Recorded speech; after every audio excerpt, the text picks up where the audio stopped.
咁點解話恐怖主義其實只不過係一種政治宣傳呢？咁或者就舉一個簡單嘅例子，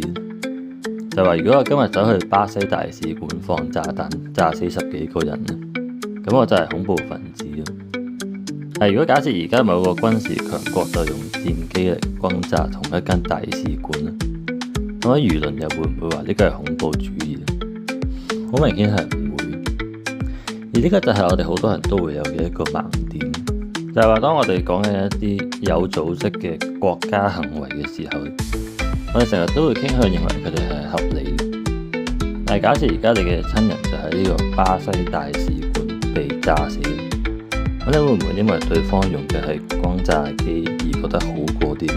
咁所以我哋又可以從歷史嘅角度嚟睇，就係話我哋一方面就係有呢個弱勢嘅群體。